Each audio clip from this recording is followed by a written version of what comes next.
a day because it's off season, but it was literally right on the beach. Oh, that's so awesome. Yeah, so sunrise was fantastic because sun comes up every morning right in the water. It was great. We work all day and then head down, walk the beach, and do our thing. It was fantastic. Awesome. Good for you, man. Yeah, I do, but that's not to knock Tahoe. I'm a big fan of Tahoe. No, that's different. Apples and oranges for sure. Are you a summer or winter Tahoe guy? We're more summer, but a little bit of both. Yeah, but more summer. Yeah, we toyed with the idea early on of should we get a house in Tahoe and then find a winter person, and we'll just be the summer people, and maybe we can split it. So yeah, it was pre-pandemic. It was a lot easier to even entertain that discussion. yeah. Now there's nothing. Now I don't know what we're doing. No, it's ridiculous. All right, man. You ready to do this, Mike? Let's go. All right, let's go.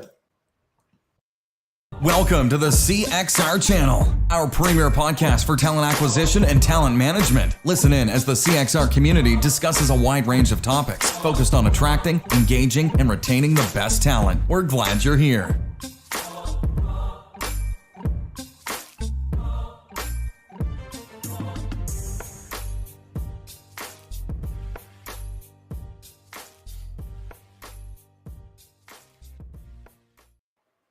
All right, everybody, you have found yourself watching or listening to another edition of the CXR Recruiting Community Podcast.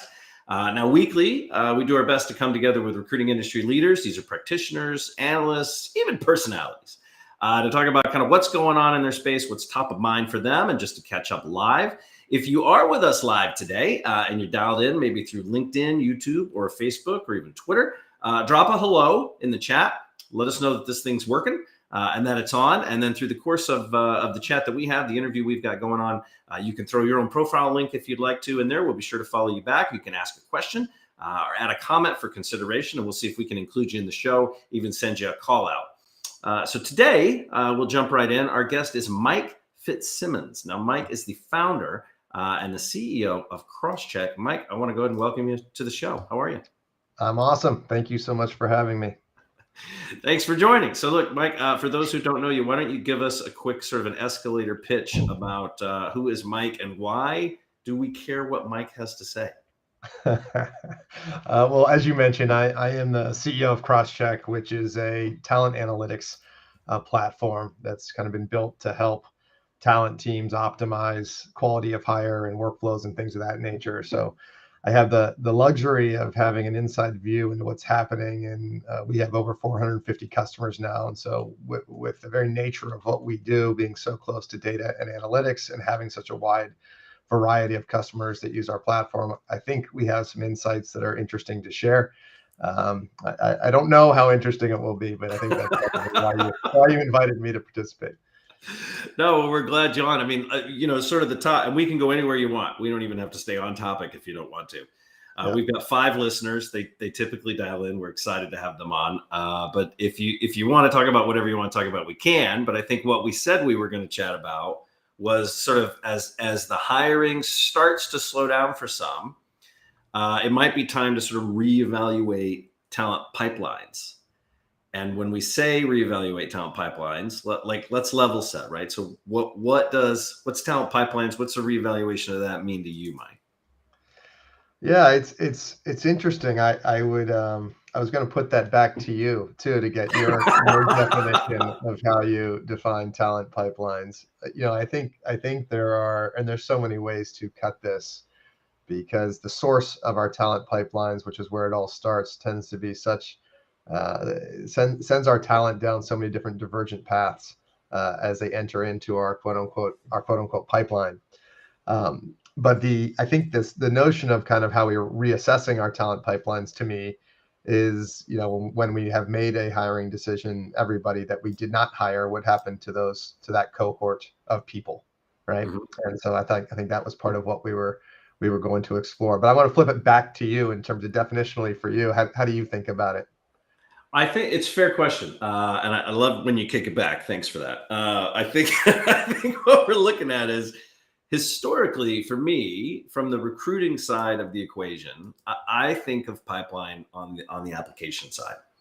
So if I've got 100 people that apply, right, and I'm going to hire one, I've got 100 people in my pipeline, but ultimately I've got 99 that either I declined or that by and large, a large portion of them didn't do anything with, right? I might have just kind of looked at them, or I may have never even seen them. So when we say pipeline, to me, I'm thinking about all the people that were a candidate or of interest for a particular job. That's sort of where my head goes as a former recruiter.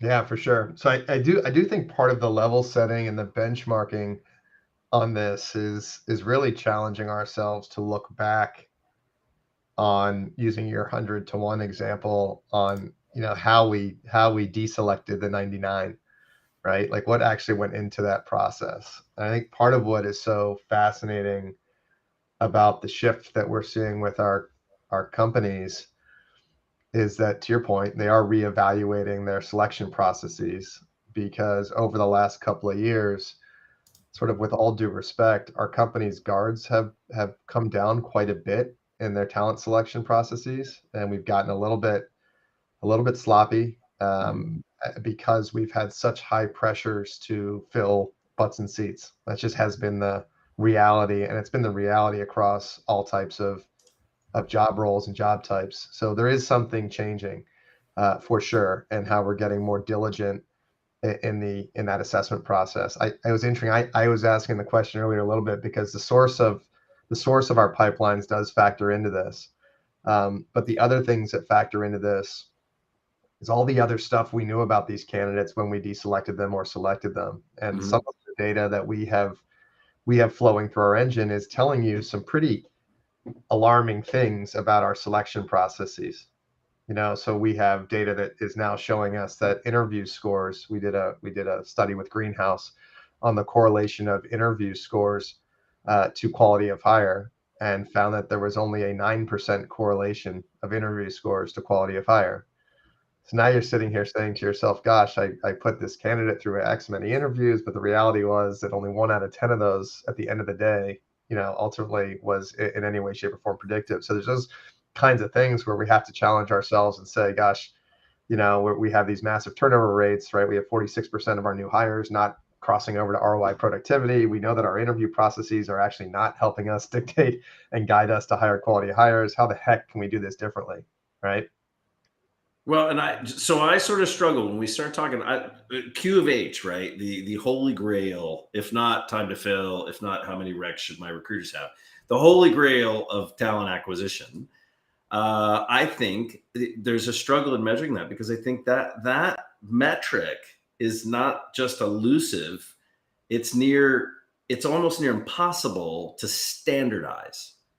So my quality of hire, right, at CXR might be very different than your quality of hire at Crosschq, right? Do you take that into account somehow? Are there levers and knobs that get pulled and shifted and turned differently at every organization for that? Yeah, for sure. And there is a challenge. There's a statistical significance challenge with any data, that you need enough of it to have it be a reliable metric. And so for smaller organizations like yourselves, or even frankly our company, at our scale of only around 100 employees, it's harder to get enough data into the machine to have it be a reliable metric. But for larger enterprise organizations, that's exactly what they're doing, and they have enough data where the machine learning and that all that stuff can start to kick in and matter. It's certainly the metric and how you calculate the metric. What we have learned over time, it's not just what the off the shelf. If you do the Google search on it, you'll probably read that it's 50% performance, 50% tenure, and you put those in, and that's the number. And that's total BS, and that's not an adequate way to look at it. There are other things that matter, like time to productivity, culture and engagement. There's all these other components, but they also vary pretty dramatically by the job type. If you're an ER doctor, it's going to be different than if you're a Starbucks barista in terms of your QOH, right? Expectation. I hope so. Well, you should, right? So you're right on. And so that's why it is a more applicable metric for, more mid-market enterprise companies that just have more data in their machine. But there's some great signal in it for smaller companies. I mean, we have a light version of that product, which is looking at simple things like rehirability, especially for recruiters and talent acquisition. There's some, really simple data and studies we've done that is just a dead simple survey. Go out 90, 180 post hire. Would you rehire Chris? Right, as a signal into the machine. That's at least it's at least greater than what we're getting today. which is basically zero in most companies. Well, and so Mike, so that raises an interesting topic. So we're talking about looking at that talent pipeline and even considering quality of hire on the front end of the process, right? But there's also an element of that pipeline for the folks we have already hired, and how we treat or assess that pipeline for folks that are already on board, right? Yeah, it's the same math, right? And it's from an internal mobility perspective, and it really truly is. And it is just amazing though, on how much we think we know about talent before we bring them into our companies versus how much we actually know. And then you think about just the challenge and the lack of continuity, and how that actually leads into. It's always amazing to me around. So many companies don't even do sort of 360s on their entire talent pool, and they don't even do them until potentially 12, 18, 24 months, or you have to be an enterprise customer that you can't even qualify for a 360 unless you've had over 10 direct reports, right? And because it's got to be a secret. It's got to be secret with everybody. And we don't, like, what the heck, what are we talking about here? Like, the more the better, right? Like, we all need to know this stuff. So there's a lot there.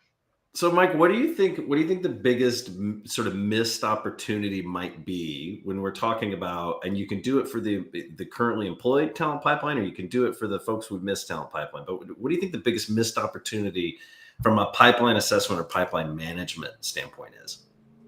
I think it's really understanding your own data, and I don't blame. I really am. I'm so not in the business of blaming anyone. It is complicated. The average org now has, I think, 11 different pieces of software in their talent acquisition software stack alone, right? So in all likelihood, they're using an ATS and some CRM, and they're using maybe some interview scheduling software, some assessment tool, some who the heck knows, right? So there is a lot of moving pieces, and getting all of that data into a place where you can make any sense of it is really challenging. That's just on the front end assessment piece. The other piece of the puzzle, though, is what happens post-hire. And in many organizations, you have a similar situation where they have an HRIS that has maybe data about tenure and compensation, and then a performance management system that maybe they only run performance reviews every 12 months. And so a new hire has been there for 6 months, and you've got now data feeding back. There's just a lot there where I think the first thing you have to get your hands wrapped around is baselining all of this. It's just got to you have to have a place to start and a source of truth to start. And I think that's where we have done a disservice to our talent leaders, is by simply not providing adequate tools and visibility, right, into what's actually happening in their organization, right? So they're flying blind. I think that's phase one. And once you've done that, a lot of magic starts to happen, in terms of being able to optimize your selection process and how you're assessing those pools, and frankly, even being able to go back into the folks that you didn't hire from your pool and figure out, gosh, who did you miss? I mean, we're starting to look at getting data into our system that is tracking your non-hires. We had a large consulting company who challenged us on this, and this firm, it's one of the top 3, is primarily hiring, MBAs, that sort of thing. But the ones that got away, they wanted to know about. So they wanted us to start feeding data in on, hey, Chris didn't take the job at Bain. Chris went to Deloitte or KPMG, and did Chris make manager by year 3? They wanted that data fed back in their system so they could now tag Chris as, gosh, we missed him. What attributes of Chris did we miss? How did we miss that decision? So there's just some really cool things like that too, that I think the data will start to help us all get a little more educated around, ultimately, right? What's important to and what's predictive about making the hiring decision. Well, and I like the reference to sort of setting, if it's not from a people intelligence or talent intelligence standpoint, sort of setting a baseline, right, and establishing that. Do you think that Facebook had established maybe a baseline for that, given today's announcement? I'm not going to call them Meta. I'm going to keep calling them Facebook. But yeah. No, I was reading that article this morning, and the quote about their VP of remote presence, and the quote was, he had instructed his managers to identify people on their teams who need support, in quotes, by end of day Monday, and told their managers to exit poor performers who are unable to get on track. And I was sitting here saying to myself every company in the world is going through some version of this right now. I shouldn't say every company, but so many companies are going through some version of this. And I regrettably, we have so much data in our system, and we have so many of our companies that are going through similar things. We actually can kind of see what's the quality of the people they're letting go versus the quality of the people they're keeping. And oftentimes there's tremendous recency bias. Like if you think about that note to that manager, Yep. the manager like, hey, Chris just kind of, Chris and I had a little moment yesterday. It wasn't our best day. Chris is now lower on my list. There's He's not like any out. science to this He's thing. out. Screw Right? that guy. Screw him, right? But it is, I hate to say it, it is human. That's oftentimes what happens. And we have one really, enterprise client who went through one of these, and our data showed us that the people they let go were 18% higher quality than the people they had kept. And we, like, when we shared this data, like, oh my God. And the CHRO said to me, he said, please don't share this with our CEO. Like, just please don't, and I'm like, I'm not going to, that's not my job, but gosh, we got Please to get don't. this right. Just please don't. But we got to get this right, and it's real. It's a blind spot for our organization. So, Well, look, okay. So on the note of sharing, in the green room, we have Mr. Crispin in the green room, and I think he feels pretty passionately. I don't know the word for it, Jerry. Pretty passionately about transparency. Jerry, let me bring you in here. There you go. There he is. So Jerry, talk to us a little bit about who should get information shared with them and maybe who shouldn't. What's going on there? You got a point of view. It's muted, but you got one. There's my mute button. There he is. It was hiding. My mute button was hiding. No, we talk so much about what we need to tell each other as employers to learn how we could assess better and support better and do all that shit. But how about giving the part of this accountability to the person themselves if we shared fully that same kind of data? So the point is we're still dealing with paternal approaches or maternal approaches, however you want to deal with it, to how we develop people, how we make decisions about people, independent of them being involved. Mm-hmm. We don't show them anything, and part of it is because we have shitty data. So I mean, part of it is we didn't do a good job in understanding what it is we were measuring in the first place. But even if we did, we often hold that data at a very high level and never share that with the individuals because they're going to get upset. Well, Jerry, don't tell the boss. Don't tell the boss. But maybe tell the subordinates. They know. Yeah. We now have laws, for example, that allow candidates to tell each other about how much money they're making, or employees how much money they're making. For example, we were that bad at it that we said, if you share that kind of information, that's a firing offense. Mm-hmm. So just think about how much employees and candidates don't know, and as a result, decisions definitely are a problem in terms of predicting success. Yeah. So, well, Mike, let me ask you. It's a good point, Jared. But Mike, let me ask you: who do you think's doing it? That pipeline care or pipeline assessment. Who do you think's doing that well? And if it's nobody, that's fine too. No. I'll tell you. I mean, this is sort of got to be a local response because I don't know outside of our customers, right? So I'll tell you one customer in particular of ours, enterprise company, Fortune kind of 150, and they had historically been this incredibly assessment-heavy organization. They literally had 5 assessments in their selection process. Mm-hmm. And so I think there was 8 interviews required, and their CEO of this company, and it was a massive company, had to sign off on every job rec, right? So the talent acquisition team had to go, and the way they convinced him to no longer have to sign off and be a bottleneck on every job rec was we had to demonstrate that they could maintain the quality of hire without him signing off on every job rec. Well, through that experience, not only did we realize that of their several assessments, 2 of them were actually a horrific candidate experience, but had no correlation whatsoever to quality of hire.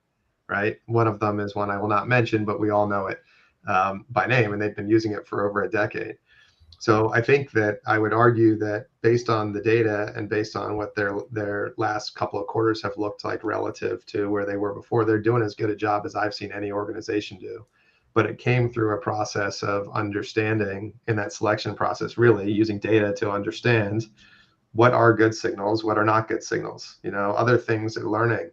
Our interview panels, it's so unfair what we do with our interview panels. The average person on an interview panel does less than 3 interviews a year, right? If you think it's, you got your hiring manager that maybe is doing more, but then you say, hey, Chris, get Jerry to talk to Mike also to see if he's going to be good for the manager role. And Jerry's floating in there, and we know how this all looks. And he's not, this is not what he does for a living, but you're expecting him to give you something that you rely on really heavily. So anyway, I just do think when you think of the cocktail that needs to come together to make good decisions, you really have to be, you got to be pretty disciplined and use your data to help you understand what's working for you. So I think it's a great point. I think the fact that so many hiring managers have so few times in which they are doing that, that fundamentally they lose sight of all the learning that they went through to do a proper interview. So that just screws that's why you get that 9%.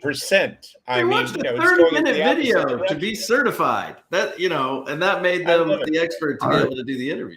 But that's one of the reasons why I love what Davida was doing with forcing all of the hiring managers who went through training, if you will, to, for a period of time, 6 months to a year, be assigned to panels so that regardless of whether they had an opening or not, and that they had an IO psychologist on the panel who didn't deal with the candidate, but dealt with observing the hiring managers who have been trained to see whether or not they're using the training as opposed to reverting to some biased approach. Yeah. And essentially certifying over time that they've learned and can now use the tools that they learned. And I find that fascinating. And why isn't everybody doing stuff like that? The answer to that a little bit, Chris, is where we started this. We put so much pressure on our recruiters over the last, and our hiring managers to fill seats quickly. And we really have created a very challenging, environment. Well, Mike, I think you nailed it. Like, we've talked to a couple leaders. I just had a conversation with a leader maybe 2 weeks ago who said they're hiring people into these senior roles who they would never have otherwise considered putting in a senior role because they just weren't ready yet. But there was no other option. They're running 4X to plan, the original plan. They're trying to fill it. So the standards slip a little bit, right? The processes get shortcutted because we're in such a big hurry. But now, we're looking down the barrel, and it seems like we're pumping the brakes on, a lot of the organization are pumping the brakes on hiring, and they're not really sure what to do. And I think you raise a really good point of reevaluating what's in that talent pipeline, not just for who we bring in, but also for who we let go of. I think that's huge. If we don't have anything, you're right. It's like, I think Jerry said earlier, Jet, it's like flipping a coin. And to your point too, we're just shooting blind. Like, does Meta have that in place? Does Facebook have that in place? Or are they just saying, well, who did I get along with this week? And you got to go, and you can stay, and you can go. It's a real thing. Yeah, it's tough. So let me ask you, Mike. So if you're gonna write, if you were gonna write a book, this is a new question we like to ask. If you're gonna write a book about this topic, right? What's going on in this space and pipeline management? What would the title of your book be? Yeah, it's a good one. And I really am. I have to tell you, when we started the company, I had one of our little slogans was "No bad hires." You can actually see it on this. I got a vintage shirt on right now that has the logo on the sleeve. But we've evolved a lot, as we understand. It's not a no bad hire game, right? It's we got to get the right people in the right place to make the right plays to win. But I do think that I would steal a quote from I think it was Bill Belichick, which was you can't win unless you keep from losing. And I do think it's an important one. I think in this world, we still have a 46% fail rate in our hiring decisions in our companies, right? Interesting. Full stop. That's the number. And I still think it's a challenge that we don't take that seriously enough. There's not a line item on our P&Ls for it, right? We don't have someone who owns that metric in terms of, but if however you cut it, it's going to be a multi-billion-dollar problem that I kind of refer to as the carbon monoxide in our organizations. You can't see it, you can smell The silent killer, is that? Well, it's certainly not helping, and so anyway, I do think there's something in that range. That might not be the perfect title, but it's something close to that. If you can't win unless you keep from losing. All right. And do you have to do the whole, doesn't he do like the Belichick? Well, okay. So I'm going to put you on the spot. You've written the book. Who gets the first signed copy? Who gets the first signed? Who are you going to give the first signed copy of that book to? I have this gentleman named Casey. I'll leave his last name out. And he was the first candidate that went through our Crosschq system from our largest customer at the time. And I still have his picture up on my board because I was just, anyway, hoping that his process was seamless and his candidate experience was seamless. And I don't think I would give it to Casey. So he'd get the first signed copy because without him having a successful in our beta period of Crosschq, I'm who knows what would have happened for us. Oh my God, I love it. You're a good man, Charlie Brown. All right, Mike, I want to thank you so much for giving us time. Hang out in the green room a little bit. We'll chat here at the end while I tell everybody what's coming up next. But Mike, thank you so much. We really appreciate it. We know you're busy and we're glad you jumped on with us. Awesome. Thank you. Good stuff. All right, everybody, let me pull this up. Here we go. Just so you know, and I'll throw the link up on. Let's see if we've got a link for you. There you go. It's cxr.work/event. You can see it tomorrow, June 13th, since today is the 12th. I'm doing a quarterly community update. We obviously do those quarterly to talk about what's been going on within the Career Crossroads community and what's ahead. We're also hosting a solutions spotlight with Skillset and the co-founder and CEO, Maya Huber, who will be on with us for that. It's about a 20 or 30 minute. That's a members only piece, just FYI, but where she'll come in and sort of show us what's going on over at Skillset and what we should be paying attention to, what's new. July 14th, excuse me, we have a member and alumni meeting. It is the topic is transparency in AI, and you're not going to want to miss it. It's a hot topic. We've been talking about ethics in AI and transparency in AI and tech for a while now. So this is going to be a good one. If you have ever been a CXR member, that's you're alumni, so you're welcome to attend that. So reach out to us if you're not already registered on the site. Current members can get into that too. And then lastly, if you happen to be in the book club that we do, and that is open to everybody in the world, we're closing out the Here For You essay collection. That's that second meeting again. That's on July 15th. So with that, I'm going to close us out. I want to thank everybody for joining us, and we'll see you again next week. Thanks for listening to the CXR channel. Please subscribe to CXR on your favorite podcast resource and leave us a review while you're at it. Learn more about CXR at our website, cxr.works, facebook.com and twitter.com/careercrossroads, and on Instagram @careerxroads. We'll catch you next time.